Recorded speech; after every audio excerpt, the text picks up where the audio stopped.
రోజు స్టోరీ ఇంట్రెస్టింగ్గా ఉండదని చెప్పాను, కానీ చాలా బ్యూటిఫుల్గా ఉందని మాత్రం చెప్పగలను. మన ఇంట్లో వాళ్ళందరూ కలిసి ఇక పార్క్కి అయితే వెళ్ళారు. అక్కడ జరిగిన సిచ్యువేషన్లు, ఫన్నీ సిచ్యువేషన్లు అన్నీ ఈరోజు మీతో షేర్ చేసుకుంటాను.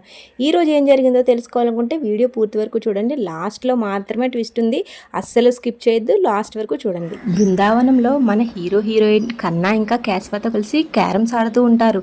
వీళ్ళు క్యారమ్స్ ఆడడం అయితే చాలా బాగుంటుంది. ఇక వీళ్ళు చాలా సంతోషంగా క్యారమ్స్ ఆడతారు. ఇక వీళ్ళని ఒకరు ఎక్కిరించుకుంటూ ఇక మన మహాలక్ష్మి ఈ చక్రి ఇంకా కేశవాల్ని బండోడా మొండోడా అని పిలుస్తూ మధ్యలో వీళ్ళ గొడవ పడుతూ ఈ క్యారమ్స్ అయితే ఆడుతూ ఉంటారు. మన మహాలక్ష్మి సంతోషాన్ని చూసి మన హీరో చక్రి ఇలా అనుకుంటాడు, మహాలక్ష్మి గారు జరిగిందంతా మర్చిపోయి చాలా సంతోషంగా ఉన్నారు. ఇలాంటి సమయంలోనే నా మనసులో మాట ఆవిడకి చెప్పేయాలి, కానీ ఇక్కడ కాదు, బయటకు తీసుకువెళ్ళాలి అని అనుకుంటాడు. తర్వాత అనుకున్నట్టుగానే కన్నాకి చెప్తాడు మన హీరో చక్రి, మనం ఎక్కడికైనా పిక్నిక్ వెళ్దాం, నేను చెప్పినట్టుగా మీ వదినకి చెప్పుకొని. కానీ మనకన్నా మాత్రం ఆగుకోలేక వెంటనే మహాలక్ష్మికి చక్రి అన్నయ్య పిక్నిక్ వెళ్దామంటున్నాడు అని చెప్తాడు.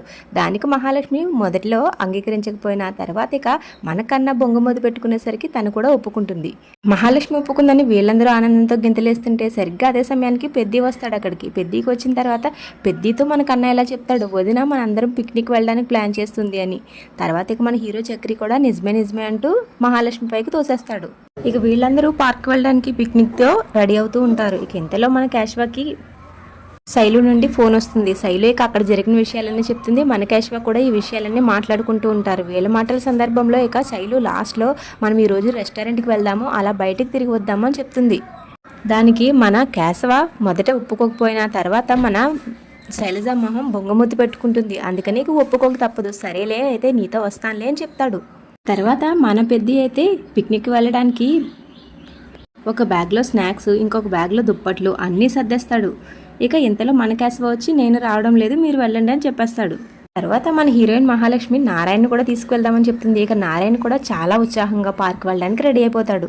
ఇక ఇంతలో అక్కడికి వస్తుంది మన పెద్దికి హీరోయిన్ మనీషా వస్తుంది. తర్వాత ఇక మనీషాని కూడా రమ్మని అడుగుతారు వీళ్ళు. తను ముందు ఒప్పుకోకపోయినా తర్వాత వీళ్ళు తనను కూడా ఒప్పించి తనను కూడా తీసుకువెళ్తారు. తర్వాత మన హీరో చక్రి టికెట్స్ తీసుకుంటుంటే అక్కడ ఒక అమ్మాయి కనిపిస్తుంది మన హీరో చక్రికి.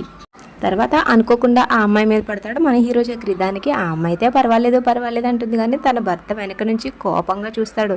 ఇక వీళ్లతో పెట్టుకోవడం ఎందుకు లేరా బాబు అని మన హీరో చక్రి అక్కడి నుంచి వెళ్ళిపోతాడు. దూరం నుంచి మహాలక్ష్మిని చూసి ఈరోజు ఎంతమంది ఉన్నా నా మనసులో ప్రేమను మహాలక్ష్మికి చెప్పేయాలి అని అనుకుంటాడు. ఇక ఇంతలో అక్కడ గేట్ దగ్గర మన ఇంట్లో వాళ్ళందరూ చూస్తుండగా అక్కడ చెక్కింగ్ అయితే చేస్తారు. ఇక డ్రింకర్స్ని డ్రింక్ చేసే వాళ్ళని లోపలికి రావద్దంటారు.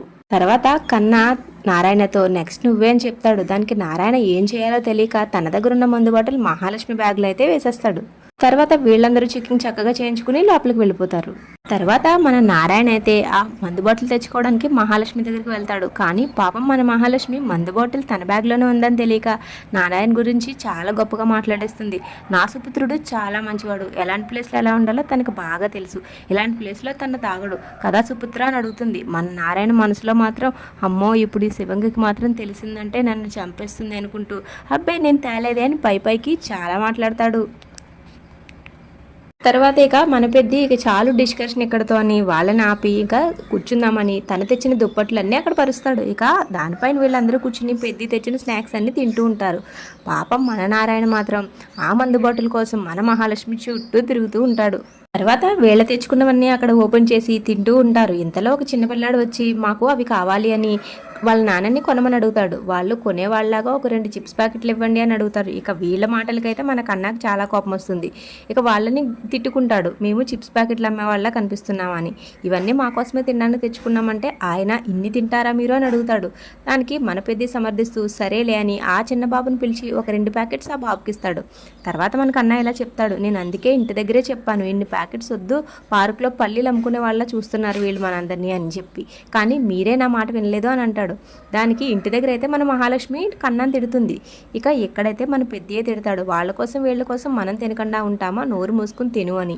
తర్వాత వీళ్ళ హాట్ సిచ్యువేషన్ని మనీషా ఒక చిన్న డైలాగ్తో మార్చేస్తుంది. మనీషా ఇలా అంటుంది, స్నాక్స్ చాలా బాగున్నారు అని. దానికి వీళ్ళందరూ ఆశ్చర్యపోయి ఏంటా అని అనుకుంటుంటే సరిగ్గా అదే సమయానికి మన మహాలక్ష్మి అయితే కవర్ చేస్తుంది, బాగున్నారు కాదు బాగున్నాయి అని. ఇక ఆ మాటకి వీళ్ళందరూ నవ్వుకుంటారు. తర్వాత మన మహాలక్ష్మి వాళ్ళు వచ్చిన పార్కే కేశవ కూడా బస్సును తీసుకొస్తాడు. తర్వాత కేశవ మన శైలజతో ఇలా అంటాడు, ఎప్పుడూ విన్నదే కానీ చూసింది ఎప్పుడూ లేదు అని. దానికి శైలజ కూడా ఇలా అంటుంది, మరి నేను ఇక్కడే ఆ పార్కులో పల్లీలు అమ్ముకుంటూ కూర్చునేదాన్ని అని. నేను ఎప్పుడో మా చిన్నప్పుడు మా నాన్న తీసుకొచ్చాడు, మళ్ళీ ఇప్పుడు నీతో వచ్చాను అంటాడు. దానికి మన కేశవ ఇలా అంటాడు, ఇక్కడంతా గందరగోళంగా ఉంది, ఎక్కడ కూర్చుంటామే మనము అని. తర్వాత ఇక వీళ్ళిద్దరూ ఒక చోటకి వెళ్ళి కూర్చుంటారు. తర్వాత మన నారాయణ అయితే మన మహాలక్ష్మి బ్యాగ్ని తీస్తూ ఉంటాడు. సరిగ్గా అదే సమయానికి చక్రి ఒత్తిచ్చని చేతిని పట్టుకుని తను దొంగతనం చేస్తున్నాడు డబ్బులు తీయడానికని పొరబెడతాడు. తర్వాత నారాయణ కోపంగా, దొంగతనం మా ఇంటా వంట లేదు, నేను నా ఆస్తి ఇందులో వేశాను అని చెప్తాడు. దానికి మహాలక్ష్మి, ఏముంది అందులో, ఇలా ఇవ్వండి అని దానిలోంచి మందు బాటిల్ తీసేస్తుంది.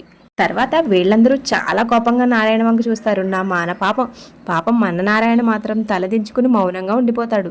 తర్వాత మన మహాలక్ష్మి అయితే నారాయణని తిడుతుంది, నేను చెకింగ్లో దొరికిపోయి ఉంటే నా పరిస్థితి ఏంటి అని. దానికి వీళ్ళందరూ కూడా పాపం మన నారాయణ తిడతాడు. కానీ మన మహాలక్ష్మి అయితే ఇలా అంటుంది, మీరు నా బ్యాగ్లో వేసినందుకు ఇది పనిష్మెంట్, నేను ఇంటికి వెళ్ళే వరకు ఎవరు పబ్లిక్ ప్లేస్లో ఎలాంటి న్యూసెస్ చేయకూడదు అని తన బ్యాగ్లో దాచేస్తుంది. ఇక పాపం మన నారాయణ చేసేది ఏమీ లేక ఇంకా అలా ఉండిపోతాడు.